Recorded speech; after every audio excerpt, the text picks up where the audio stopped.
خلوني أقول بشكل مباشر، الدولة وهي بتواجه التنظيم المسألة مهمة في جانبين. أولا خليكوا على ثقة إن مفيش دولة بتنهزم. اتنين، ليه المنصورة اللي نبهنا عليها من فترة طويلة؟ لأن ده مش أول تفجير، ده تاني تفجير، وده مش أول احتكاك، وما كانتش الجامعة في المنصورة زيها زي جامعات الأقاليم. هل يا ترى التفجير اللي جاي هيكون له علاقة بالشرقية، باعتبار ان جامعة الشرقية بعدد كبير من أعضاء هيئة التدريس فيها ليهم باع بين الأهل والعشيرة؟ الله أعلم. لكن الواضح والجلي ان اللحظة اللي احنا بنعيشها هي العد التنازلي اللي هيتمنى انه يصل بينا ليوم 12، وانا بوعدكم ان قبل 12 الدنيا دي هتاخد شكل وملمح آخر. قبل ما ادخل على مشهد المنصورة تفصيليا لازم اقول لكم، انتوا يا مصريين مستنيين حكومة تعلن ان تنظيم الاهل والعشيرة تنظيم ارهابي، ولا هنستبق باعتبار ان الشعب هو المصدر الرئيسي للسلطات؟ انتوا وصلتوا القناعة ان آن الاوان اعلان هذا التنظيم تنظيم ارهابي، ومش هنستنى حكومة الببلاوي تاخد هذا الموقف، ولا لا؟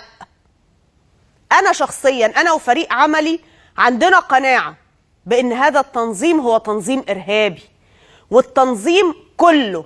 ولما مصر تاخد هذا الموقف مش هتكون أول دولة، ولما مصر اللي بيتجلى فيها الإرهاب اللي كان محتمل وأصبح قائم وبيواجهكم في المحافظات زي ما ممكن يكون في أماكن أخرى، وكل منطقة بيطلع فيها بتستطيع الدولة هزيمته لدرجة السحق، زي ما تجلى المشهد ما بين بوابتكم الشرقية في سيناء وما بين حدودكم الغربية، يبقى المسألة انتوا اللي بتواجهوا الإرهاب، انتوا بما تمثلوه من قيمة للدولة المصرية. هل هننتظر من حكومة الببلاوي انها تقول لنا ان هذا التنظيم هو تنظيم إرهابي ام لا؟ ده قراركم، وقراركم بيتجلى في مقاومتكم، والمقاومة اللي ربنا بيديها لنا هي أسهل أشياء نقدر عليها علشان نعدي عنق الزجاجة. الحقيقة هل انتم محتاجين ان احنا ننعش مع بعض ذاكرتنا بان القائمين على تفعيل الإرهاب اللي بياخد أرواح ولادنا واخواتنا وقرايبنا، بياخد أرواح مصريين طاهرة من البسطاء، هو الزعيم خيرت الشاطر بنسائه سواء كانت مراته أو بنته، بالفلوس اللي بتدخل، بالفلوس اللي بتتصرف بالتأجير على المجموعات؟ دلوقتي بنلاقي مراته بتعمل تصريحات وبنته بتعمل تصريحات. انتوا محتاجين تفتكروا ان خيرت الشاطر وحسن مالك اللي كان قاعد في الاجتماع بتاع اسطنبول هما اللي بيصرفوا على مشهد العنف اللي بيحصد أرواح أبنائنا. طيب هل انتوا محتاجين تفتكروا كويس قوي مين اللي أفرج عن رموز الإرهاب المدانة، وإن هو محمد مرسي اللي هو جزء أو أداة من أدوات التنظيم الدولي؟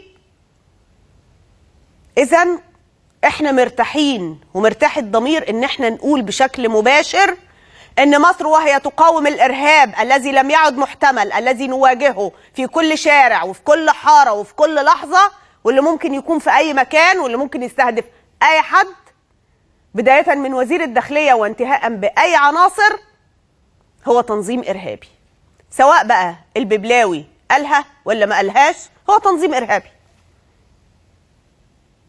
الأهم والأخطر، بقالي 4 أيام بقول لكم انتبهوا، في محاولة لجر وزارة الداخلية لقلب المشهد، وفي محاولة لإعادة تصويرها، بداية من الحوادث اللي بتقتطع ويتشال مقدماتها ونهايتها ويتم تسليط الضوء على أجزاء منها بالظبط، علشان يقولوا إن دي أداة القمع. واللي بيقع في الكلام ده للأسف جزء من التيار المدني بأحزابه بقواه برموزه، ونلاقي نفسنا مرة تانية وكأننا ما بنتعلمش من تجاربنا.